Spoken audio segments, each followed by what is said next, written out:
Now I introduce our panelists today.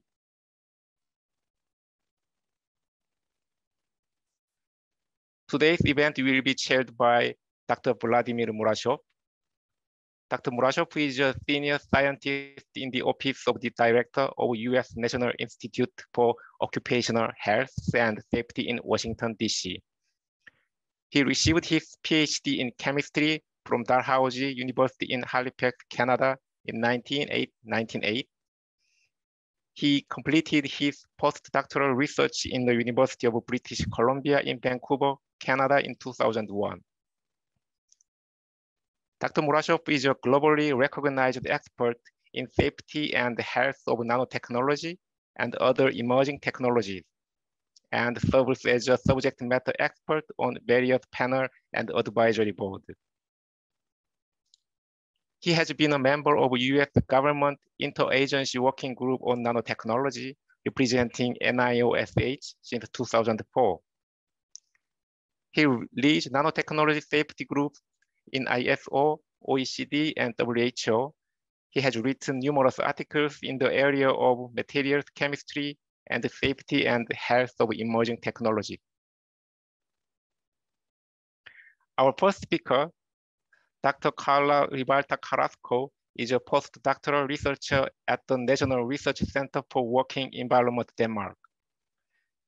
She conducted her PhD thesis at the Institute of Environmental Assessment and Water Research in Spain and obtained her PhD degree in analytical chemistry and the environment in 2019 from the University of Barcelona. Her main research area interest includes characterization, assessment, and modeling of exposures in occupational environment, dustiness, and human health effects due to workplace exposure. Next speaker, Dr. Mohammad Jain Agassi, is a computational chemist at Health Canada in the New Substances Assessment and Control Bureau since 2017. He works primarily on a large database and cheminformatics tools, exposure models, and perform data analysis and mining. Dr. Agassi received his PhD in computational chemistry in 2017 from the University of Ottawa. During his PhD study, he worked on large-scale computational screening of metal organic framework materials for natural gas purification and worked on implementing machine learning models and cheminformatics tools.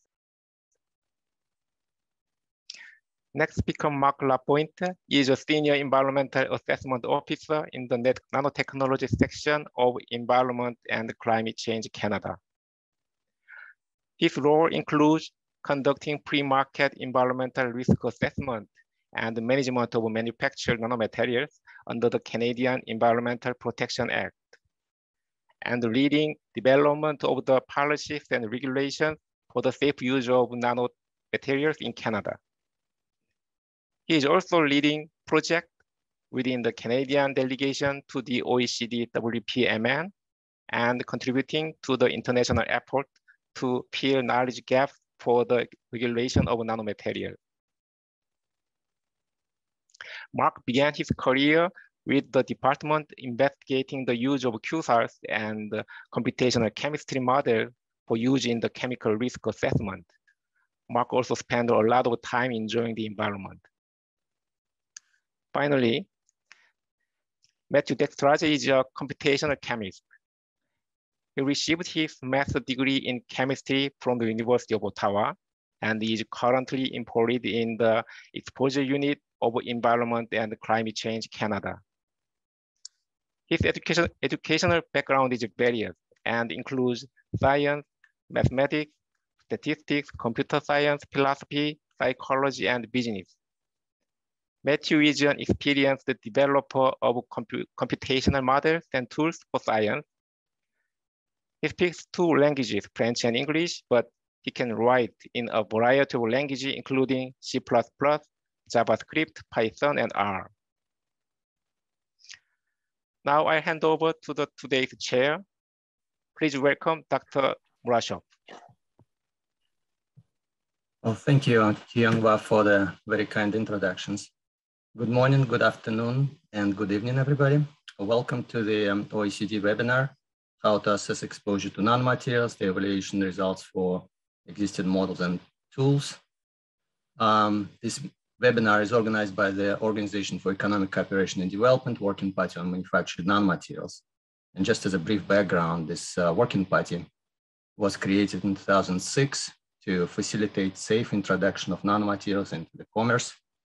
The exposure component of the risk assessment and management for nanomaterials is handled within the Working Party by the Steering Group on Exposure Measurement and Exposure Mitigation. Since its establishment in 2007, the Steering Group has produced 18 OECD publications. One of those publications, titled Harmonized Steered Approach to Measure and Assess the Potential Exposure to Airborne Emissions of Engineered Nano-Objects and their aggregates and agglomerates in the workplaces, is referenced in OECD legal instrument on the safety testing and assessment of manufactured nanomaterials as a recommended tool for exposure assessment. 4 of the most recent publications from the Working Party numbering 345 through 348 describe results of our steering group projects aimed at evaluating existing models to characterize exposures for nanomaterials to three population groups: consumers, workers, and the environment. These projects were led by our colleagues from Health Canada, Environment and Climate Change Canada, the National Research Center for the Working Environment in Denmark, and the US National Institute for Occupational Safety and Health. So many thanks to Canada, Denmark, and the United States for completing 3 projects and for hosting this webinar today. And of course, the other OECD member countries made significant contributions to these 3 projects. So these were truly international projects. At today's webinar, you will hear project details directly from the researchers who led these projects. And with that, please let me introduce the first speaker, Dr. Carla Ribalta Carrasco from the National Research Center for Work Environment in Denmark, to talk about occupational exposure models. Carla, the floor is yours. Thank you, Vladimir. So can you hear me well? I hope so. Yes. Perfectly. Okay, great. So yeah, thank you for the introduction, and I will be the first presenter today, and I will be presenting. Y les voy a presentar lo que se llevó a cabo bajo el proyecto de evaluar regulatory and non-regulatory models for assessing occupational exposure to manufactured nanomaterials that provides information on the evaluation results of several existing tools. Next slide, please. So here you can see the table of content. I will first give a brief introduction and set the background for the project. Then I will show and explain a little bit the results, which are the implications of this work, and some next steps that can follow.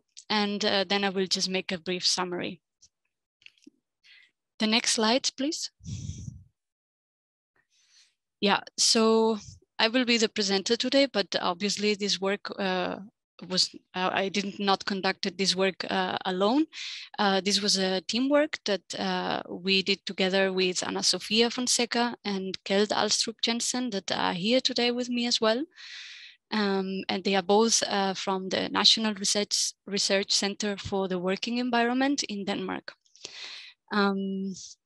During this process, we also had the support of the colleague from NIOSH, and also we had very close collaboration with Health Canada, the consumer from the consumer project. Next, please. So this was also a quite long process that it started in 2018. But we did not submit first draft until June 2020. And after 3 common rounds, a final revision was submitted in June 2021, which was accepted for publication this last October. During all this process, we had And during these 3 comment rounds, we received over 140 comments from 5 different institutions belonging to 3 different countries. Next slide, please. Yeah, so before I start with the results of the project, I would like to set a little bit the background of why are we doing this. And basically, we currently have the need to assess occupational exposure for many different processes and materials due to different regulations in place, and of course, due to safety. And for these, the best way or the most accurate way to measure the worker exposure is by doing actual occupational exposure measurements. However, these are costly and also time consuming. So is in this context that different exposure assessment tools enter and can be helpful by providing an indication of the levels of expected exposure and also by helping to prioritize or manage risks. Next, please. We mainly have 2 big groups of type of tools. From one hand, we have tools that have been developed to assess exposure to conventional chemicals, which I will call from now on conventional chemical tools. And for this type of tools, we have just a few that are currently internationally recommended in regulatory guidance documents. And none of them was developed and therefore also not tested, calibrated, or validated for the assessment of occupational exposure to manufactured nanomaterials. On the other hand, we have newly developed nanospecific tools. However, these ones are in early development stages and none is still accepted or recommended at regulatory level. So additional validation is still required. And is based on this that the objective of this project is to evaluate up to what extent these different tools, both the conventional chemical and the nanospecific, to see whether or not how applicable and suitable are these tools for the assessment of occupational exposure to nanomaterials. The next, please. So now we're starting on the results part, and here the results are divided in 2 parts and 2 reports. So the part 1 is where we have a compilation of tools and we have a pre-assessment of the tools for further evaluation in the second part. Next, please. Here you have the list of the compiled tools. In total, we had 23 tools that were compiled, 13 which were nanospecific and 10 conventional chemical tools. These tools include from tier 1 up to tier 3 type of tools. And this tier classification was based on the EN 17058. And this classification can differ a little bit from what you can find, for example, in how ECA, the ECA tier classification. So that's why I'm just gonna do a very brief, just very briefly, I will explain what that means. So the tier 1 are qualitative tools that the exposure estimation or the risk management is based on assumptions and or qualitative data. And some of these tools include, for example, risk categorization tools like NanoRiskCat, or simple control banding tools like can be, for example, the ISO. In tier 2, we have semi-quantitative tools that require quantitative input parameters, and these are combined with expert opinion values. And this tier includes, for example, several control banding tools like can be Stoffen Manager, Nano, or NanoSafer. And then in tier 3 tools, these are tools that provide a quantitative output and are based on quantitative data, but some of these tools can combine also this quantitative data with, for example, precautionary default values or expert opinion values. And examples of these are, for example, Guide Nano or the CPSC EMP model. And then as you can see, there's some tools which are in between tiers because sometimes it's not so straightforward. And this is the case, for example, of Stoffen Manager or ART. So in our first compilation of tools, we had tools belonging to different tiers and also different type of tools. We have control banding, quantitative exposure assessment, risk benefit or risk assessment tools. Next, please. Now, in this part one, we did several assessments, and this includes, from one hand, the scope analysis of the tools, where we did an examination of the input and output parameters, and also the intended application domain in terms of which scenarios can the tool cover, and also which type of routes of exposure. So inhalation or thermal, and so on. Then we also have an examination of the tool's accessibility and support, where we considered the user interface and the availability of the different input parameters required by the tools. And in addition, we calculated a difficulty score that ranges from 1 to 5.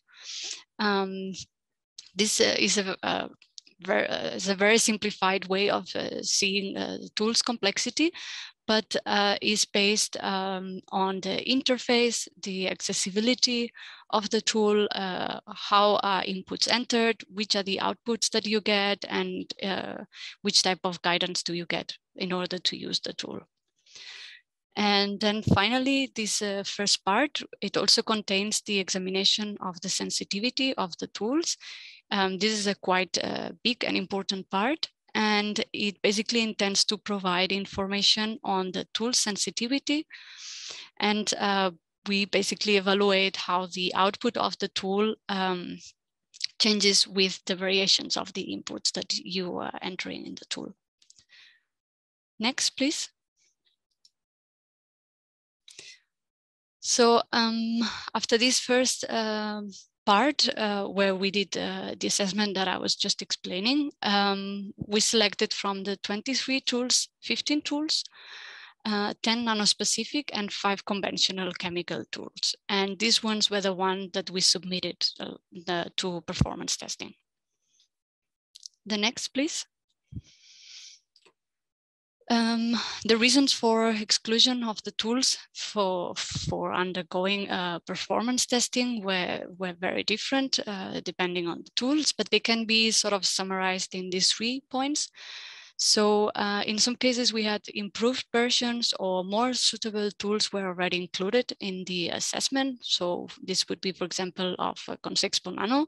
We decided to include Consexpo Nano and therefore exclude the Consexpo conventional version. For some of the tools, either the tool itself was not available yet or they had no user interface available. And this is, for example, the case of the thermal art. And then finally, some tools were not included because we observed some inconsistencies between the output variations with the input variations. And then we decided that this needed to be studied further, and we were not taking them yet to performance testing. Next, please. So now we're going to the second part, which is the performance testing of the tools. Next, please. And for performance testing, we collected a total of 126 real case studies that had good comprehensive information and high quality data. Then this information reported in the studies was used as input for the tools. And afterwards, the model output was compared to the real exposure data that was reported in the case study. So basically, we compared the predicted data with the real exposure data, and then we did an evaluation based on that. Next, please. All these 126 cases were graded with a quality score that depended on the relevance, the reliability, and the completeness of the study. And this quality score had a value that could go from 0 to 1, being one most complete study. And then we prioritized cases that had a quality score over 0.7. Then in order to assess the tool's prediction, we followed an adaptation of the existing minimum criteria, which is the following that I'm going to say. So a minimum of 25 comparisons needs to be used. Comparisons of real data with the exposure data. Then the exposure situations used should be widely spread over the applicability domain of the model or the tool, and the evaluation should be done separately for the different domains. The Spearman correlation coefficient between the model estimates, so the model output and the measured concentrations, should be at least 0.6. That we have no domains where the model the model where the exposure measurements are clearly and consistently higher compared to the model estimates, and then that the measurements do not exceed the model estimates in more than 10% of the total cases. Next. So now to make everything a little bit more clear, I'm going to show some examples of what you can find in this part 2, how this assessment was conducted.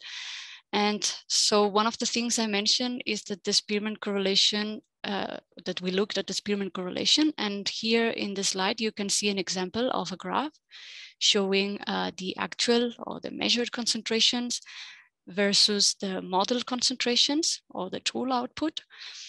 And from this, we calculated the Spearman correlation coefficient. And then when this Spearman correlation was over 0.6, then we assumed that a good correlation was obtained. And then this type of exercise was done for all the cases, and then also the cases grouped into the different domains. So for example, for powder handling scenarios or spraying scenarios. Next, please. Something else that we looked at is that for each case scenario, we calculated a ratio of the model concentrations versus the measured concentrations. And it was represented as you can see in this figure, where we have each case indicated with a letter and a number.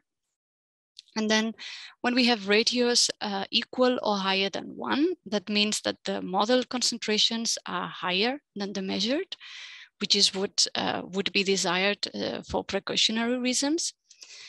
And then when the ratio is lower than 1, that means that the model concentrations are lower than the actual measured concentrations. And these cases were considered acceptable as far as they represented less than 10% of the total cases, and that there was not a clear indication that this behavior was domain specific. So let's say that for the spraying domain, all the concentrations were under-predicted. Next, please.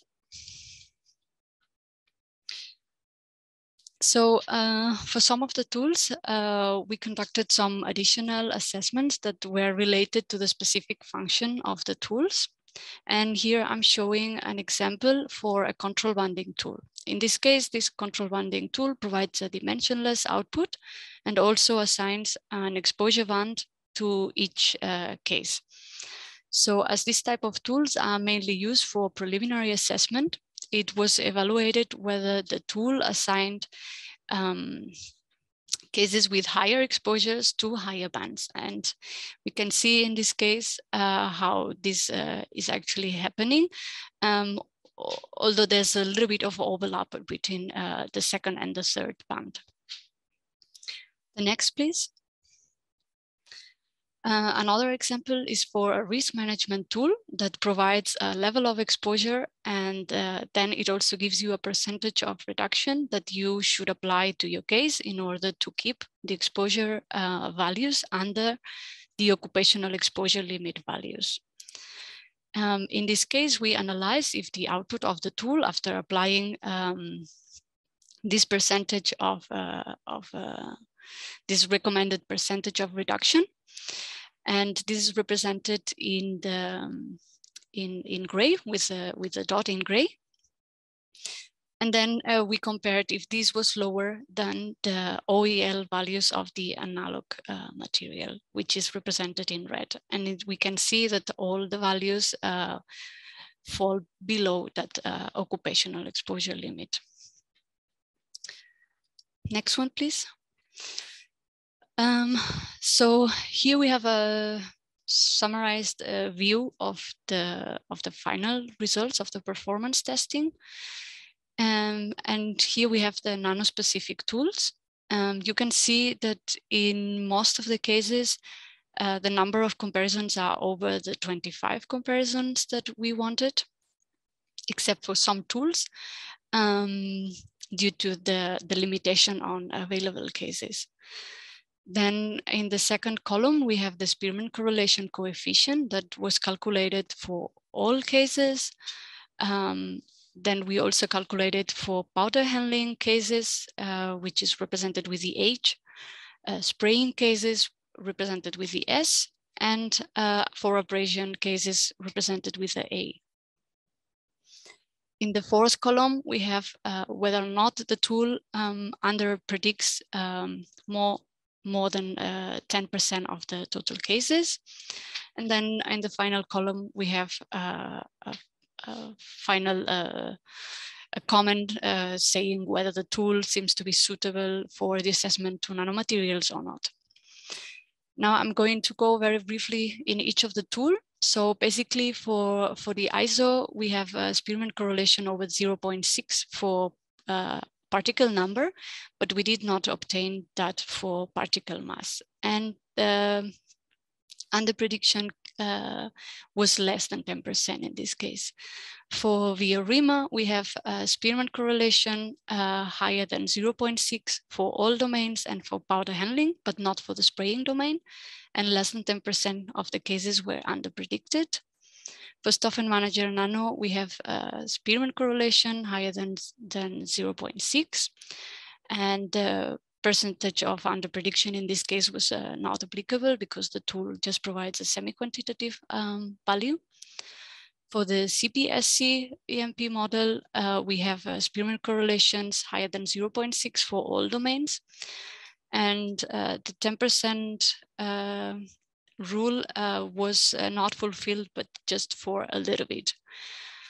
Then we have Licara, that due to the specificities of the tool, the Spearman correlation and the percentage of underprediction could not be calculated, as there's no real data that we can compare this tool with. So for Licara, we did an inter-assessor reliability study that was conducted successfully. Then for NanoSafer, we have Spearman correlations higher than 0.6 for all domains and for powder handling, but not for spraying. And then we have the 10% of the 10% underprediction rule is fulfilled with the original version, which is the version that is currently available over the web page, but not for the simplified. However, the simplified is still not available publicly. It's just a version that it's currently being developed. So then we have Guide Nano. For Guide Nano, we have a Spearman correlation higher than 0.6 for all domains. However, the 10% underprediction rule was not fulfilled.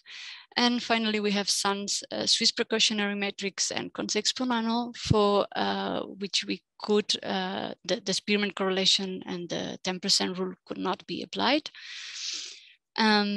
So basically for SUNS, it's a decision support system which is composed by different tools, and some of these tools were assessed in this exercise. So for example, Licara or a part of VRIMA.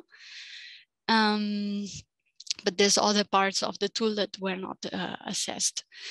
Then for Swiss precautionary metrics, this tool provides a semi-quantitative output, which is based on a range, and a qualitative assessment was conducted by comparing the different scenarios and the outputs.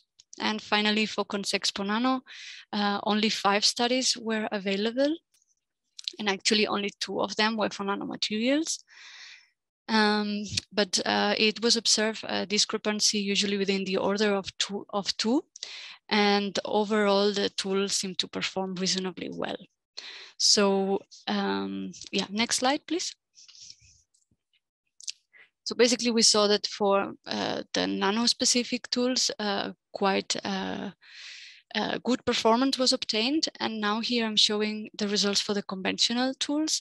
And as you can see, the table is organized in exactly the same way. And as you can see, in these cases, really none of the tool was passing this criteria. However, we have a risk of term that had a Spearman correlation over the 0.64 powder handling. And although more than 10% of the cases were under-predicted, this tool maybe could be suitable for indicative use as there's no other dermal tool that is available and tested for nanomaterials. But basically we can see that for conventional tools, there's a clear difference between the conventional ones and the nano-specific ones. But it's important to mention, of course, that these tools were not developed having in mind nanomaterials. So this is maybe not surprising, but we thought that it was important to test these tools as these are recommended tools. So yeah. Next slide, please.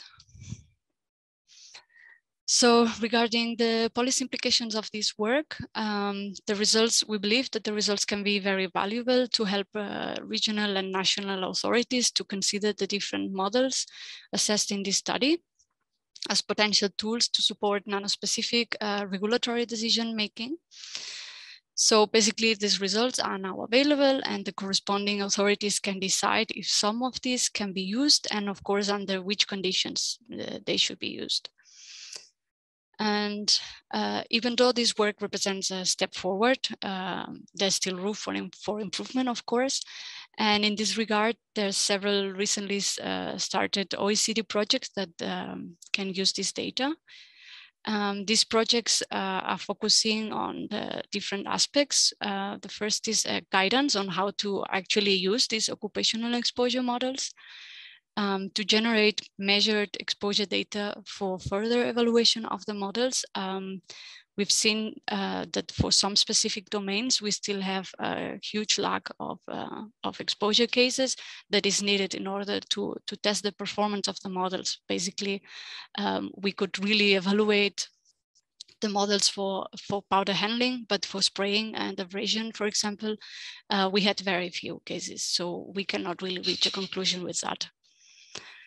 And then a third project is regarding the identification of factors that can be measured to determine and evaluate exposure, such as measurement or instrumentation needs. And in addition, of course, there's an assessment of the variability of the users that was not considered in this case. And also, as I was just saying, we need to make performance testing for other domains that we could not cover in these cases. The next, please. Just as a summary, we actually had only 4 tools that really passed this assessment according to the criteria, but a total of up to 10 tools could be accepted considering different awareness comments and of course, always with a clear limitation on what the tool can be used for and in which cases the tool can be used. This is an important step towards acceptance of the tool for exposure assessment to nanomaterials, which is highly needed. However, as I was mentioning, there's still work that needs to be done in order to really this to happen. And in this regard, current OECD projects will help a lot. The next, please. Yeah, so now just finishing, this is basically to help you to navigate through the reports. As I was saying, there's 2 parts, so 2 reports, part 1 and part 2. Part 1 is shared with the consumer project because there was several overlapping between the tools among the 2 projects, so we decided to work together. And next, please. And then we have individual reports for occupational and exposure, for occupational and consumer exposure for the performance testing. And for the occupational exposure, we have the part 2. Next, please. So just finalizing, I would just like to thank, of course, the OECD Secretariat for the support that they provided during this long process. Also the projects that provided support, especially Calibrate and all the partners that participated in Calibrate, because a big part of this work was conducted under Calibrate. And then Go4Nano and the FICA project from the Danish government that also supported this work during these final stages. And finally, all the organizations and experts that provided comments and support during this process, we really appreciate your time and all your comments provided. So thanks a lot to all. And yeah, and next one. So that's it. Thank you all for your attention. And yeah, if there's any questions, please use the Q&A function. Thank you. Thank you very much, Carla, for your excellent presentation. I would like to use this opportunity to remind all participants that you can ask questions at any time by typing them in Q&A box of the Zoom toolbar. Please try not to use chat because it makes it a little bit more difficult for us. I already see quite a few questions in the Q&A box, so thank you for those. The Secretariat will collect all the questions as they come, and there will be a time after the conclusion of the 3 presentations when questions will be answered. So next on our agenda is Dr. Mohammed Zain Agassi from Health Canada. He's going to take us through consumer exposure models and tools. Please, Mohammed. Hello, everyone. I'm Mohammed, and I will be presenting the project compilation of available tools and models used for consumer exposure to manufactured nanomaterial and evaluation of their applicability in consumer exposure assessment. Before I start, I would like to add this work was conducted by Health Canada with the close collaboration with the National Research Center for the Working Environment, NRCWE, from Denmark. Next slide, please. 6 years ago, under OECD WPMN, a survey was conducted on consumer and environmental exposure to manufactured nanomaterial. The survey identified that the models tools are important for use in characterizing consumer and environmental exposure to the nanomaterial. Given that, several questions could arise, like how many models and the tools are available for the assessment? How reliable are their predictions? Which scenario and exposure routes were originally intended to be addressed in the nanomaterial exposure assessment when using the tools and the models? How sensitive are their prediction against the changes in the input parameters of the models and the tools? Which models, tools would be most suitable for the nanomaterial exposure assessment? To answer such question and other similar questions, in 2017, Canada submitted proposal to OECD WPMN to lead the project with 2 objectives. The first objective is to compile available tools and models for the assessment of the environmental and consumer exposure to manufactured nanomaterial. And the second objective is to evaluate their applicability in exposure assessment of the manufactured nanomaterial. The rest of my talk focus on the outcomes of the consumer part of this project. Next slide, please. Under objective 1, an inventory of available tools, models for the assessment of the consumer exposure to manufactured nanomaterial work was developed through the extensive literature review, the outcomes from the recent international project, and consultation with the WPMN member countries.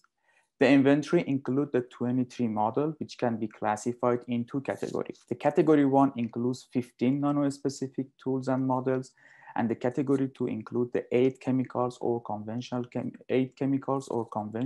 tools and models that may be applicable to consumer exposure assessment of manufactured nanomaterial.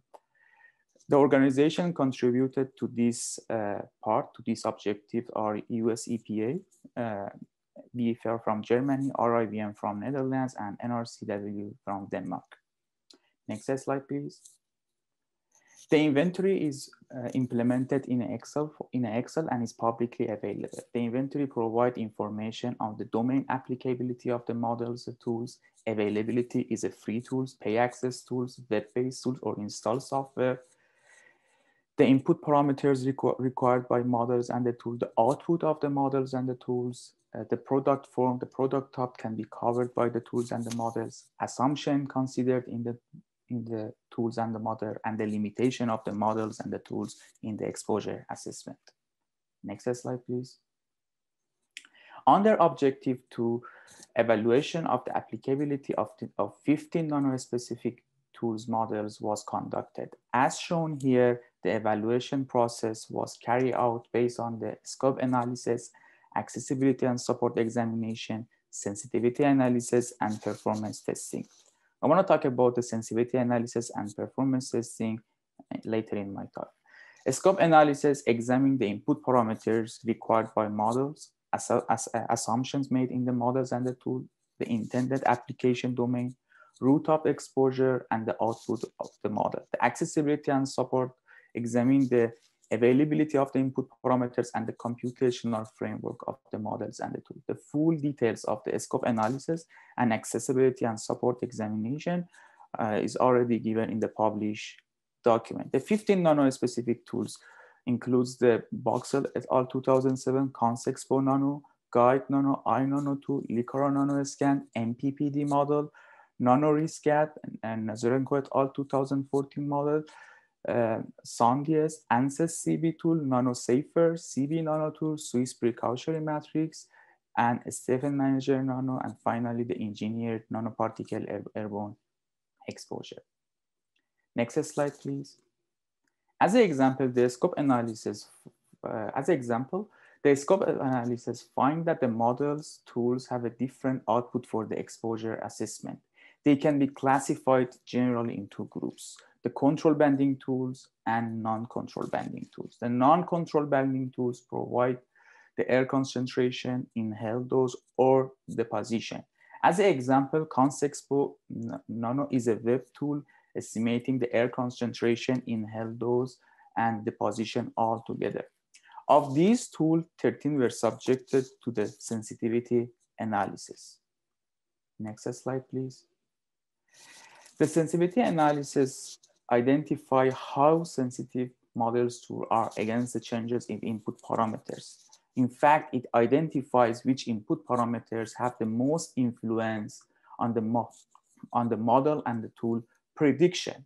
Example of the most sensitive parameters include the emission rate, amount of the product used, fraction of the nanomaterial in the product, and inhalation rate. High accurate data of highly sensitive parameters can significantly reduce the uncertainty resulted from these parameters in models tools output. As such, the user should pay particular attention when dealing with these parameters or choosing value for the high sensitive parameters. I just want to add here the different methods used for the sensitivity analysis, and the details of these methods are given in the published document. And this sensitivity analysis was conducted by collaborating with the NRCW from Denmark. Next slide, please. The interesting part of the model and the tool evaluation is performance testing, which validates the model tool output against the measurement data. In fact, performance testing requires measurement data with sufficient information to cover the parameters requested by the model and the tools. As such, an exposure release database was constructed by compiling the measurement data on consumer exposure. The database is publicly available and provides information on exposure scenarios, material description, and personal and spatial concentration measurement. However, since models tools have a different intended use and incorporates different algorithm for estimating exposure, a unified data sets and the procedure were not used for the performance testing. From the database, case studies were selected for the model performance testing based on two criteria: the data availability for the input and output of the model, and the domain applicability of the model. The selected case study have examined the consumer exposure to nano-contained consumer spray and powder product. And to harmonize the data, case study have been parameterized for each model and the tool with the data available in each case study with assumptions, default parameters, and for calculated value. Next slide, please. As I said before, the performance testing was conducted for consumer exposure scenario only based on the personal and stationary exposure measurement data and the following criteria agreed in the OECD WPMN. The criteria include the Spearman correlation coefficient, which determines the rank association between the model's estimate and the measured data, the ratio of the model estimate over the measurement data over the measured data, which determines the overestimation, underestimation trend over the total cases used for the performance testing, and the separate evaluation for solids, liquid, gases, and the fumes whenever possible, and considering the reasonable worst case scenario. This is the reasonable worst case, which represents the upper bound of the exposure estimates. These criteria are similar to the one explained well by Carla in the previous presentation. Next slide, please. Based on the result obtained in this work, seven nano-specific tools models, including the Boxel et al. 2007, the engineering nanoparticle airborne exposure guide nano, nanosafer, Consexpo nano, and Stephen Manager nano are considered to be suitable for the predicting the consumer exposure to manufacture nanomaterial in the context of their intended use.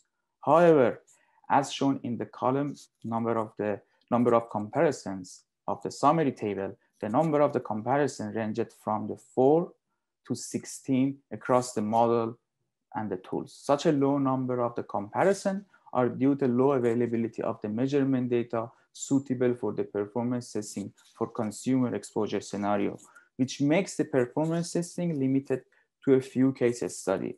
The low availability of the measurement data on consumer exposure scenario demonstrated a need to develop the measured data for use in developing, evaluating, and implementing models and the tools to estimate exposure to manufacture nanomaterial for consumer exposure scenario. We find that the most measurement data in the literature suffer from the missing information on emission rate, time concentration, time evaluation of the air concentration of nanomaterial, size distribution, and the details on the experiment of the consumer experiment of the exposure. Next slide, please. So as a summary, 15 nano specific models tool were subjected to the evaluation. Evaluation was done based on the scope analysis, accessibility and support or user friendliness examination, sensitivity analysis, and performance testing. And because of the overlap between the consumer and the occupational project, a joint document has been published for the inventory of the models and the tools, scope analysis, accessibility and support examination, sensitivity analysis, and the separate reports published for the performance testing for both projects. The document reviewed by the WPMN countries, including the US EPA, BPR from Germany, and RRVM and TNO from Netherlands. Next slide, please. So as a conclusion, Inventory of the tools and model was developed, including the critical information on each identified model and the tool, such as characteristic, range of the applicability, availability, and extent of the validation. The sensitivity analysis identified the most and the least sensitive parameters. Increasing the accuracy of sensitive parameters will reduce the uncertainty in the model estimates. The result of this performance testing showed that the most models and the tools tend to overestimate the exposure, and the compute exponent correlation coefficients were above 0.6. We find that based on the work done in this project and the result, the 7 nano-specific tools, Voxel et al. 2017, engineering, nanoparticle airborne exposure, guide nano, nanosafer, Consexpo nano, and a Stephen manager nano are considered to be suitable for predicting the consumer exposure to manufactured nanomaterial. In fact, the engineering nanoparticle airborne exposure, a guide nano, and Consexpo nano can be considered for the quantitative assessment, and the Stephen manager nano and the nanosafer can be considered for the semi-quantitative assessment. The tools models compiled in this project do not account for the aggregation and aggregation of the nanomaterials, which could influence the performance of the models and the tools. So the new tools models incorporating these properties are recommended to be implemented. As shown in the table, in the summary table of the performance testing, the performance testing is limited to a few case studies due to low availability of the measurement data suitable for the consumer exposure scenario. So more measurement data on consumer exposure to manufacturing are recommended to be conducted. And when conducting the experiment for the consumer exposure information, a particular attention should be given to the emission rate, time evaluation of the air concentration of the nanoparticle, size distribution, and details, the full details of the experiment conditions. Next slide, please. So as said by Carla in the previous presentation, this project had 3 documents. The first one is a joint report between the consumer and the occupational exposure models and the tools, including the information of scope analysis, accessibility and support, and sensitivity analysis. And the second part include the result and the outcomes of the performance testing on occupational exposure tools models conducted by Denmark. And the last part is the performance testing on consumer models and the tools. And all the documents are publicly available, and you can have access to this document through the link provided here. Next slide, please. And at the end, I just want to thank you for your joining this webinar. And if you have a question, please use the QA function. Thank you so much, Mohammed. That was a fantastic summary of your project on consumer exposure models. Again, a reminder to all participants, if you have questions about presentations, please submit them using the Q&A function of the Zoom. When you ask a question, please indicate to whom they are addressed. That would be very helpful. And now I would like to hand over to Mark and Matthew from the Environment and Climate Change Canada, who is going to present the next item. Thank you for the introduction. You can hear me clearly? Yes. Okay. Thanks for the introduction and welcome to our portion of the webinar. Matthew and I will be discussing Environment and Climate Change Canada's contribution in assessing environmental exposure models and tools for manufactured nanomaterials. First of all, I would like to acknowledge the contribution of Marie-Claude Sauvé, manager of the nanomaterials section, for her work and guidance in this project. Next slide, please. Oops. So this project resulted in a report that is now available from the OECD website. It is our intent in this presentation to provide you with both the background to the project for the development of the report, as well as to provide some guidance on how to use the report. As such, we will be presenting in 2 parts. I will go through the context of the project, the background, and the process, and Mathieu will go through in greater details on the report itself, including its structure and its use in risk assessment. Next slide, please. So to begin with, I'd like to go over some of the basic elements for risk assessment, for environmental risk assessment, and provide you a context as to why this project is both important and necessary to environmental exposure of risk of nanomaterials. In this slide, we illustrate the relationship between the hazard and exposure to derive a risk. Exposure, specifically, is the concentration or the amount of a substance that reaches an organism, system, or a population with a specific intensity, frequency, and duration. Exposure considers such things as the changing identity and chemistry of a substance according to environmental conditions, its persistence and degradation or partial degradation in the environment, and of course, estimating the presence of nanomaterials in the environment by using computer simulation. Currently, models are necessary for determining the potential exposure in the environment. Without a reliable model, exposure assessment is often a limiting factor in the timely delivery of risk assessment conclusions. This project is aimed specifically at the exposure portion of environmental risk assessment. It attempts to answer the question as to what concentration of nanomaterial may be at a given location after its release into the environment. Next slide, please. This slide represents some of the exposure scenarios considered during an environmental risk assessment. In risk assessment, it is important to determine where in the environment a nanomaterial may ultimately end up during its life cycle. Click, please. When a nanomaterial is manufactured or imported, we generally know the quantities and what type and how much of a nanomaterial may be entering the environment, which may be directly from industrial releases, releases from products, or potential releases from waste and wastewater treatment. Click, please. During its life cycle, environmental behavior changes of the nanomaterial may occur as a result of transformation products, dissociation, dissolution, agglomeration, etc. And these can change the potential hazard and ultimately the environmental fate of the nanomaterial. Click, please.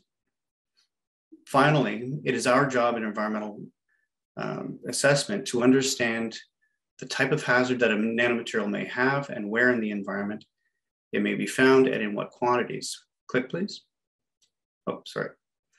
Unfortunately, empirical information on exposure levels is often not available, and relying on exposure models and tools is necessary to estimate the exposure for a given endpoint.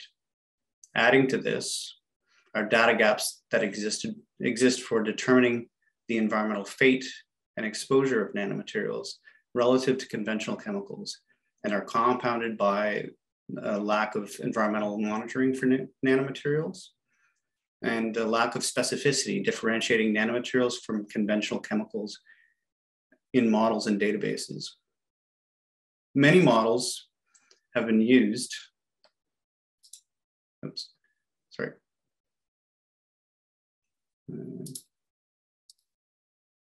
Sorry, having problems. Sorry, many models have been used or developed to estimate the environmental fate and exposure to conventional chemicals and are routinely used in risk assessment by regulatory jurisdictions to great success. However, the applicability of these conventional models may not account for the unique behavior of nanomaterials in the environment. So as regulators, we need to be able to use the available tools, such as the models that we have assessed in this project, and apply expert judgment to help provide foundational understanding of the environmental fate and persistence of nanomaterials. Since nanomaterial models are an extension of chemical exposure models, they introduce new mechanics and processes to represent the unique behavior of nanomaterials in the environment. Now, these included processes and mechanics still require examination and scrutiny, and thus environmental exposure models need to be tested and evaluated to enhance their transparency, understandability, and reliability. Ultimately, the work from this project and presented in this report is intended to help in the use of exposure models for nanomaterials, as well as ensuring a better understanding of the capabilities and the limitations of the models, potentially leading to an increased international consistency and harmonization of risk assessments. Next slide, please. Here, I'd like to briefly go over the background, which has been gone over in the presentation ahead of us. However, in 2015, a survey was conducted within the Working Party of Manufactured Nanomaterials, the Steering Group on Exposure Mitigation, and it identified the importance of nanomaterial environmental and consumer exposure models and tools in the regulatory risk assessment of nanomaterials. From that survey in 2017, Canada proposed projects to compile and evaluate available tools and models to be led by Environment and Climate Change Canada and Health Canada. In 2019, Environment and Climate Change Canada began the compilation of available tools, producing a list of priority models for evaluation.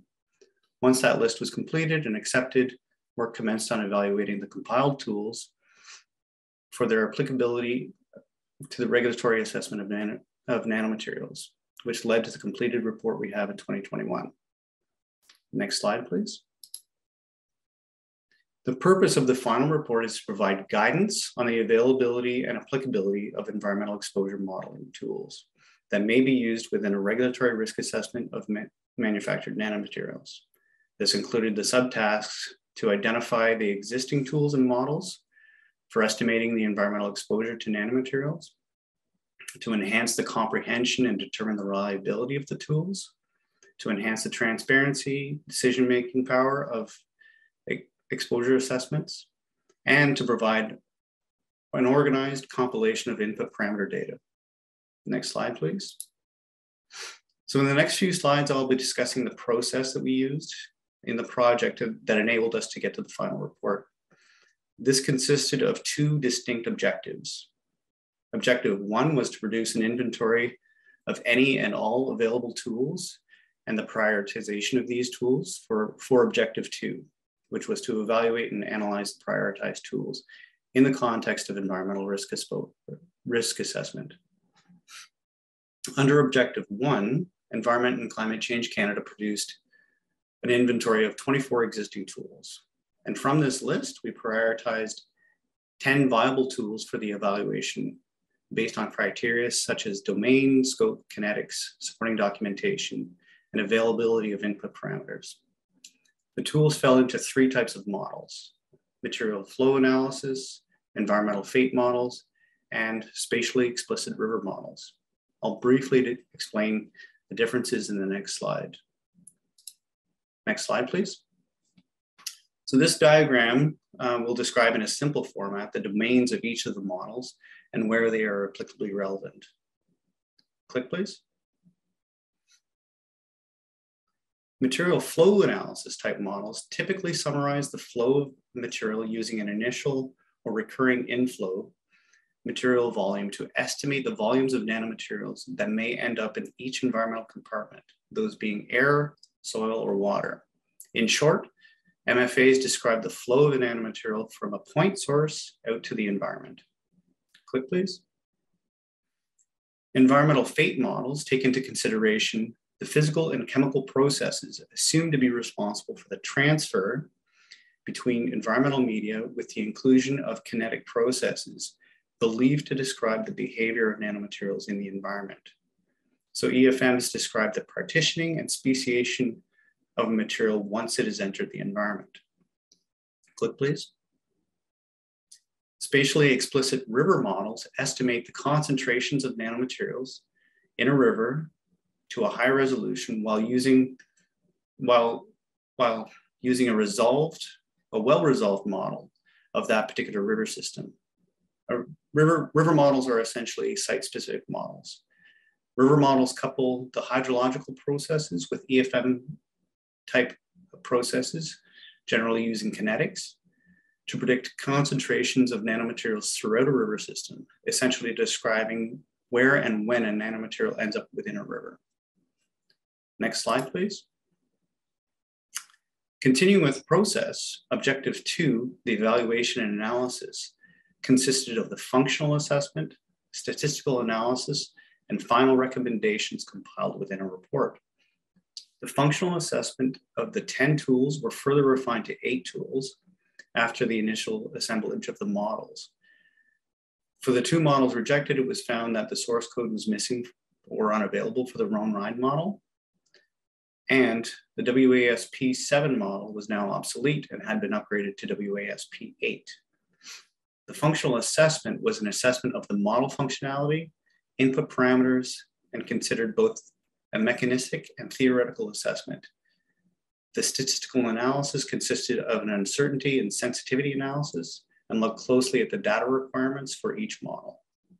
The final report provides recommendations on the practicality of each model. Mathieu will now go through in more detail on these analyses in the next section of this presentation. Thank you, Mathieu. Thanks, Mark. So for the remainder of the presentation, I'm going to go through an overview of the sections of the report. I'll present a little bit of the content, the format, and what kind of information and how it can be useful to someone reading the report. And since Mark already went through the background, I will start with section 2 and move my way down. So next slide, please. So the section 2 is the inventory and prioritization of tools and models. So this section is useful for finding a lot of summary information about the tools and models that were compiled or evaluated. Here we provide details on the compilation of the tools and models. The model types in the inventory are described here. The criteria for prioritization, and as well as a summary of the models prioritized for evaluation. Next slide, please. The methodology section is useful to answer questions about how the models were evaluated. So this is particularly useful for someone who wants to review or pursue further analysis. And in this section, we describe the details on the methodologies for the functional assessment. So here we describe or define the applicability criteria score, as well as the difficulty scale. And then we also describe the details on the methodologies for the statistical analysis. So how we selected parameters and scenarios for testing. And this was done using a database. So we initially collected all of the parameters for all of the models into a database that contains just over 13,000 records, and each record contains information on a particular parameter in the model. And so we use this database to filter down a list of parameters to test. And also in this section, we define the mathematical and algorithmic concepts of the uncertainty analysis, as well as the sensitivity analysis. Next slide, please. So the results, you can find them in section 4 under assessments and analyses. And here we have an example of the functional assessment from the modeling tool DPMFA. And you can see that the format of the functional assessment is in point form under a number of headings. And this is so that the reader can answer a lot of technical questions about the models without having to read through a lot of text. So just for example, under the usage heading, you can see some summary points for this model. There's no graphical interface. You need to use programming scripts to specify the input parameters. And you also need to collect the output or the results of your model as well in programming scripts. However, there is a user guide and it is comprehensive. And based on these summary points, we rated this model as a 4 out of 5 on its difficulty rating. Likewise, under the features heading, you can see some summary points and its criteria score. Next slide, please. So under the assessments and analyses section, you can also find the results for the uncertainty analysis. So here we have an example from DPMFA. And DPMFA is a model that predicts the accumulation of material in a number of output compartments. So the graphic in front of you depicts the accumulation of material in a landfill compartment. And so you can see on the vertical axis, it's the amount of material in tons that's accumulating in this compartment. And on the horizontal axis, it's the number of years for which this model is simulating for. The individual gray lines depict the individual trials of the uncertainty analysis of the Monte Carlo simulation. The black line is the average of those trials. The two blue lines depict the, sorry, I'm going to drink some water. So the two blue lines depict the 95% confidence interval within which all of the individual trials fall under. And then the two red lines is plus or minus the standard deviation around the average. So next slide, please. So also in the results section, you can find the results for the sensitivity analysis. So the sensitivity analysis, it measures the impact that a particular parameter has on the output. So once again, we have an example from DPMFA. And you can see, and that output is the accumulation of material in a number of compartments. So here, the graphic in front of you depicts the behavior of this one parameter of the transfer of material from the inflow, the system inflow into the manufacturing compartment. And so this parameter is a transfer coefficient. So you can see on the horizontal axis, the range of possible parameter values that this one can take on. And it ranges from 0 to 1. And this transfer coefficient is essentially a proportion. So if the value is 0.4, it means that at any given time step during the simulation, 40% of the material will flow from the inflow compartment to the manufacturing compartment. The vertical axis in this graph depicts the sensitivity. And put briefly, the sensitivity is a measure of the ratio in the change of the output versus the change of the input. And so for very small parameter values, you can see close to 0, it has a negligible impact on the output. And as the parameter value gets larger towards its maximum value, it has more and more of an impact on the output, which is once again, the accumulation of material in the output compartment. Next slide, please. So we have also in the results section, in the sensitivity analysis, they're also presented in the table format. And each parameter is ranked from most sensitive to least sensitive. So you have all the parameters that were tested for sensitivity. And you can also see their default value that we use for testing, as well as the lower and upper bound of the range of parameter values that we use for testing sensitivity, as well as the units for the parameters. And we also highlight some of the most sensitive parameters. And these parameters are those that have the most impact on the output. So they're particularly important when someone is seeking to parameterize their models. These are the ones that are most important. So next slide, please. So the recommendation section is useful to choose a model for an exposure assessment. The recommendations are strictly based on the results from the functional assessment, the uncertainty analysis, sensitivity analysis, and we also provide some overall recommendations that yields a subset of models that you can choose from, and we also provide some reasoning for those recommendations. Next slide, thank you. So in the recommendation section, we also give this summary table. And the summary table summarizes some of the results from the assessments and analyses. You can see the tools here, the type of tool, also the data requirements that are based on the number of numeric parameters here. And this is drawn from that database that I was talking about earlier, which is also available as an annex to this report. You can see the applicability score, the difficulty score, whether the model is dynamic, stochastic, or spatially explicit. Next slide, please. So the conclusion is text-based conclusion, and we just summarize the results and general conclusion of the current study. We also provide recommendations for further analysis in future studies, and we acknowledge the limitations of the analysis in this current study. The WPMN is also considering preparing a guidance document for the use of these models in risk assessment. And so here I have to mention the bulk of the work that was done in this report was mainly to answer the question of, what tools are out there. So we went out there in the world and gathered the tools into an inventory. And also we answered the question of, how accessible or available are these tools? Are they easy to use on a computer? Do they work? And can we peer into some of the mechanistic aspects of these models? And so that was the bulk of the work in this report. And this next guidance document will build on this work and will also build on the recommendations that we provide in this report and provide more practical guidance for the use of these models in risk assessment. Next slide, please.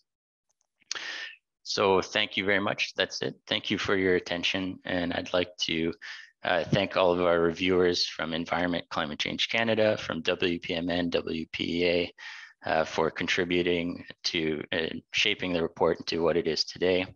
And I would also like to thank the WPMN Secretariat for organizing this webinar. Thank you. Well, thank you, Mark, and you for your very informative presentation. And thank you again to all speakers for their excellent summaries of the projects. The results of this projects can be used when private sector and government regulators need to choose adequate tools and models to assess exposure to nanomaterials, although some challenges remain, as was presented today. These challenges will be addressed through continuing work of the steering group on exposure measurement and exposure mitigation in OECD, as again was presented today. As we already mentioned, full reports and detailed information about the steering group and the working party activities can be accessed through the OECD webpage, and video recordings of this webinar, both in English and in Spanish, will be also available at the OECD website.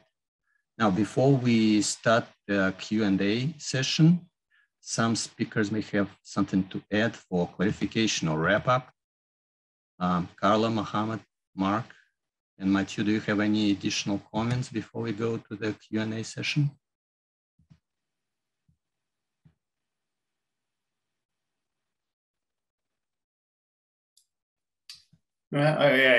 For me, I'm fine. Thank you. Okay, thank you. Yeah, I have one comment. I just want to reiterate that database is available with all of the individual parameters, and that it's quite a useful database for answering any questions, any kind of information that didn't fit inside the report. Thank you, Matthew. Anybody else? Okay, so also I would like to add for the inventory of the consumer models and occupational models. So if you look at the joint report, there is a link in the joint report which you can access and have access to inventory. The link of the inventory is given in the published document of the joint report. Okay, thank you, Mohammed.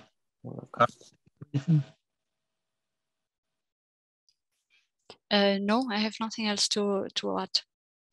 Okay, thank you. All right, then we come to the Q&A session. There are quite a few questions in the Q&A box. For the sake of time, we will proceed with the Q&A session as follows. Each speaker will choose 3 questions and answers. Answer them one by one. Before answering, I ask speakers to please read aloud this question selected and then answer it. And we will go through such rounds as time permits us.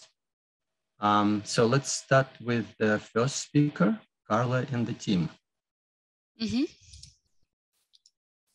Yes, so yeah, we had a lot of questions. We actually started to answer some of the questions typing, but we selected a few that we think is important to clarify them by speaking. So should I go ahead and read them and then answer them? Yes, please. Okay, yeah, so there was one question about how we compared the results of the qualitative tools to the real measurements and then decide if there was this 10% difference or not. So yeah, in this case, we didn't do that, of course. For example, for Stoffen Manager Nano, this was not done, and so this could not be done. And then what we did in this specific case was to compare the if the exposure band that was allocated by the tool was corresponding. So the higher exposure band, the higher exposure. Then, for example, for NanoSafer, that only provides semi-quantitative output as well. In this case, we knew how to convert that to concentration. So in that case, we could calculate. And then for some tools that give a band, they give a band of a concentration. So then we use the highest concentration of the band to sort of calculate that. But for the other ones, then we didn't do that. And then there was also a question that I can answer really fast. If the tools were freely available, all of the tools, and the answer is no, not all. For example, ISO, it's paying, so you need to purchase the tool sort of. It's a guidance document, and then you can use it. And our guide Nano, for example, is also not publicly available. Then there was another question saying it's nice to see the results from previous projects getting into use. What can you recommend for the use and development of occupational exposure tools based on these results? And yeah, there's still some work to do. And some of the things that need to be done is now, for example, we can use the data that we have collected during these last years for refinement of these tools. There's also a lot of work to do on the refinement of the emission source. So in this regard, for example, the use of dustiness for emission source characterization, and also for spraying type of processes, we need to better characterize that. So we know that there's some specific things that we need to work on. And then, of course, there's still big gaps on the analysis of how the tools perform for certain domains. So basically, we could just analyze the powder handling, but there's other type of processes like spraying, abrasion, or machining related processes that are very specific and that need to be addressed. And then there was 2 questions that they are sort of related that I would like to answer if I have time. So one of the questions was control banding tool is powerful but too simple to use because few input data is required, so it might have some limitations or drawbacks for complicated real situations. And how about this point? And yes, that's correct. The control banding tools are simple and they have a specific function, and you should use them specifically for that. So if you want to model a more complex scenario, then you need to use a more complex tool using physical modeling, for example, like can be a Guide Nano or other type of tools. And then related to this, there's the other side of the view that it says generally industry has little data to fit those tools. Hence, some of them were developed with this in mind. So, you know, this is the other side of the story. So control banding tools are simple because they are made to fit a specific purpose where in many cases you don't have this data, and then if you don't have the data, you cannot use a more advanced model because you will also not get the results. We need to understand that occupational exposure is a really complex scenario, and in order to have a very specific modeled result, we need to have very complete data, and that's not the case. So yeah, I hope this was quite answered, and we have some more questions that we are trying to answer typing, but I don't know if we should continue with this, or should I give the floor to the other ones, the other projects? Let's give some time to other projects, and then if we have time, we can... Exactly, we can go back. Yeah, thank you. Okay, thank you very much, Carla, for this first round. So next, Mohammed and the team will answer 3 questions to start with. Mohammed. Okay. So yes, I see several questions in the Q&A boxes. I'm gonna go one by one. So there's a question asked about for the models in the exposure assessment for the consumer products, were the sensitive population like the children, pregnant women, elderly included in the studies reviewed? I would say no, because the study is the case study were selected based on the input of the models, and there is no gender specific here for the performance testing. The second part is what particular consumer product were considered. So as I said in the presentation, 2 types of the consumer product considered: the nano spray product and the powder spray product. This is the for this question. And the next one, can these tools resolve the exposure at the nanoform level? I would say this depend on the scope of the models and the input parameters. Yes, some models they ask information on the shape of the nanomaterial, which account for the nanoform and other form of the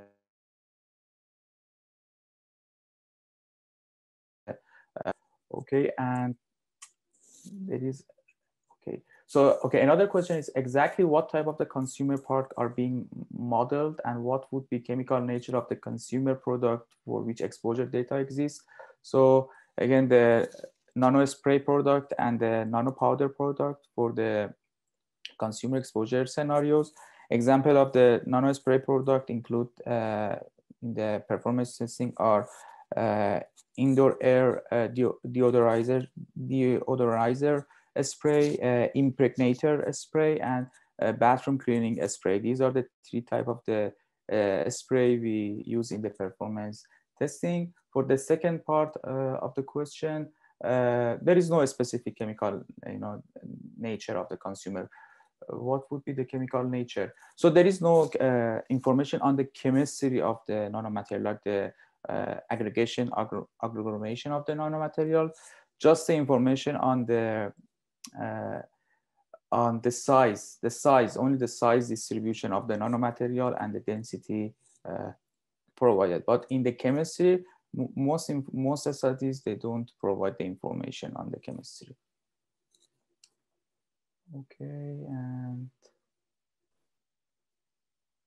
yeah, these are the 3 questions I find. There are other questions which I answered previously using the type options. Okay, thank you so much, Mohammed. So with that, we'll move to Mark and Matthew and the team.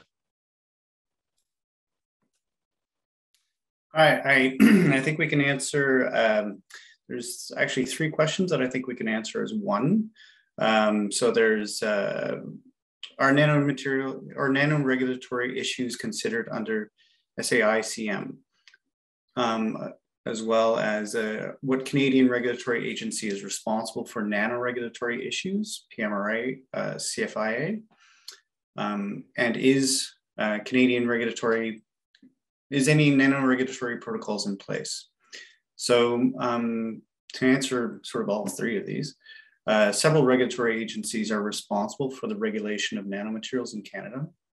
It depends on the domain of applicability and the act that we have in play. Several Canadian regulatory agencies and departments are evaluating and managing the risk of nanomaterials in a variety of applications, including food, pesticides, industrial use.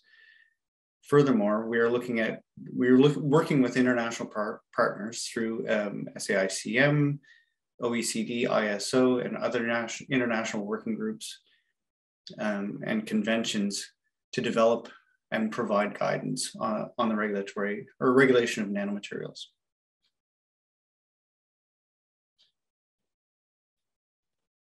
Matthew, did you have anything to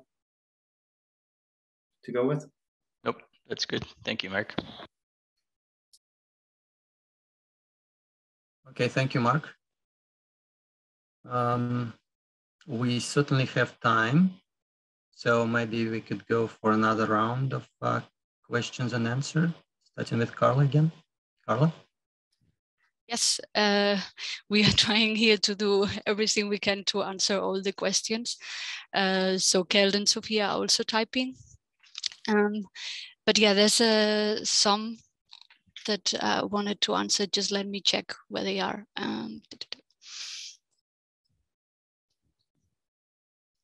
Yeah, there's one which says, are these tools applicable to all users and industries? To all users, I mean, no. That's why we developed this very simple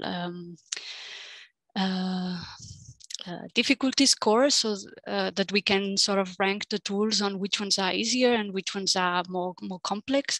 So of course, it will depend depending on which type of user you are. If you are more experienced or less experienced, then you would be better using one or another tool.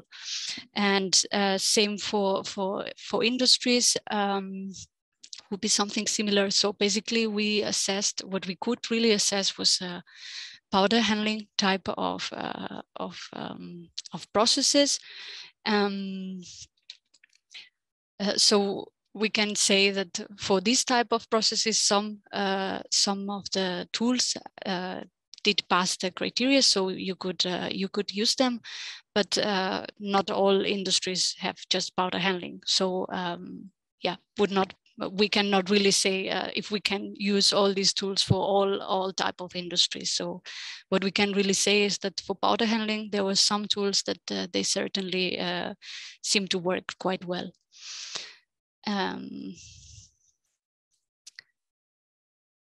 Then let me see. Yeah, then we have actually a question that it says, which tool is most suitable for powder handling domain?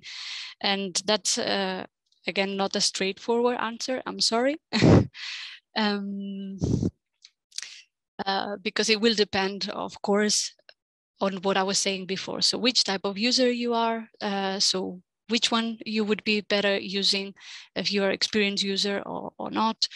And then it will depend also on what are you looking for, which if you really want a specific exposure value, then you need to go for one tool that includes physical mass modeling. But if you are in early stages of the development of a product, you could just go with a control banding tool or a risk management tool, for example. So I cannot really say, I cannot give just one tool that could be suitable for that.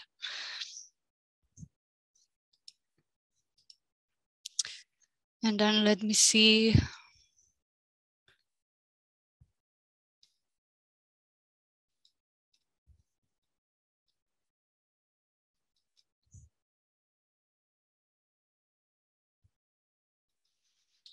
Yeah, maybe I need some more time to check on some other questions. I don't know if.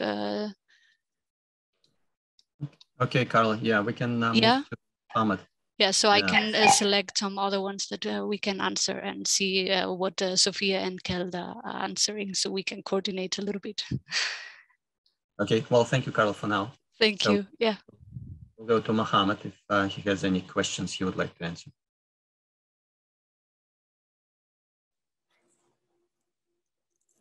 Okay, there is a question now, pops up now about the sensitivity analysis. The question is how the input values for the sensitivity analysis are defined. So for the sensitivity analysis, the first answer to this question is it depends on the models and the tools we use for the sensitivity analysis. For some tools, all possible combination of all the input value used for the sensitivity analysis. But for some tools and the models, in some cases, all possible combinations were not feasible to be defined because of the, the big space of the input parameters for the models and the tools. Here we use the scenario. So for some models, we use all combination, and for some of them also just we use define the input parameters based on the scenario we choose for the sensitivity analysis.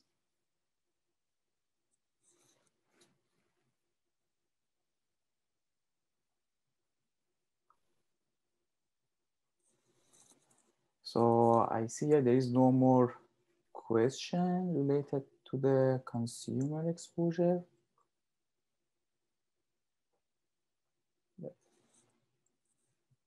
Okay. Well, thank you so much, Mohammed. You're welcome. Moving on to Mark and Matthew, are there any other questions that you would like to answer?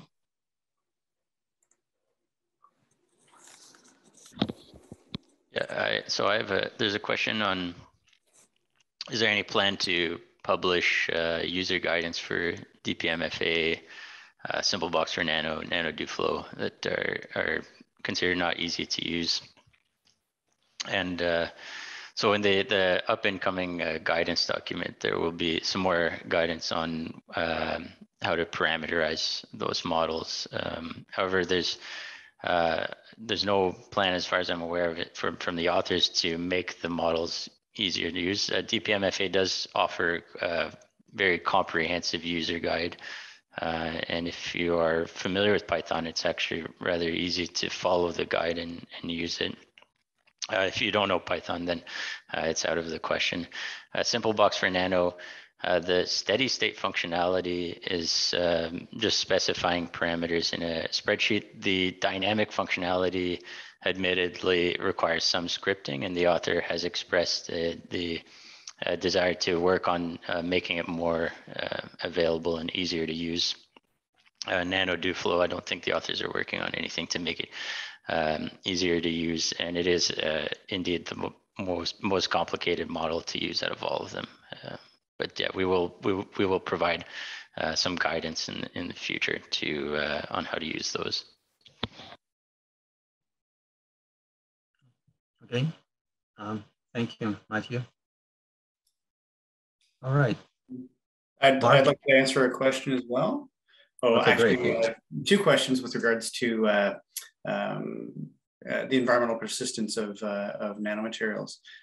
So the first question is, how long would the persistence of different nanomaterials in different environments be, for example, land, water, and air? And the second question are we going to expect some nano persistent organic pollutants in the future?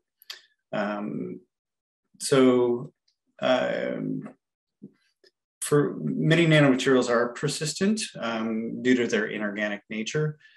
Persistence is implicitly considered within the models and through the inputs and outputs of the models. For example, a simple box for nano has a degradation rate.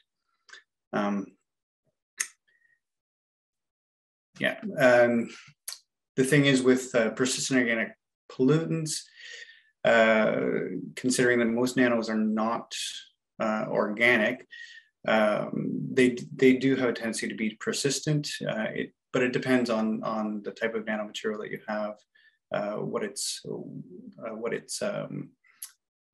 transport rate is, and if it transfers to air, water, there's a lot of things that are associated with that.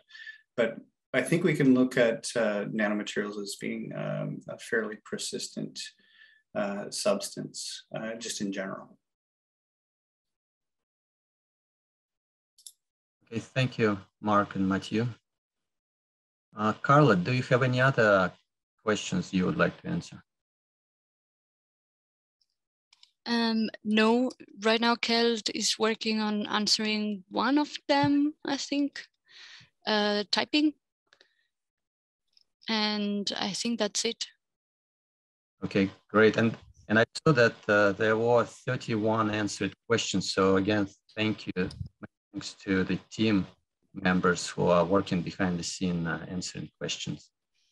Thank you, Carla. Yes, there was a lot of questions. Thank you all for your interest, and we are doing the best we can to answer all of them. Mohammed, do you have other questions? Yeah, yes, I see there is one more question about the experiment on consumer exposure to manufacturing nanomaterials. The question is, what kind of information should be considered when conducting experiment on consumer exposure to manufacturing nanomaterial? So based on the result we find and the case study we use in the performance testing, we find a lot of case study in our performance testing are not included because of the missing information on emission rates or time evaluation of the air concentration of the nanomaterials, particle size distribution, density of the nanomaterials. So given that, I would recommend considering these factors when we want to conduct the experiment on consumer exposure to manufactured nanomaterials. These information can be used as an input for the models and the tools. Thank you, Mohammed. I guess this will be the last call to any of the speakers if there are any other questions that you would like to answer before we close this webinar.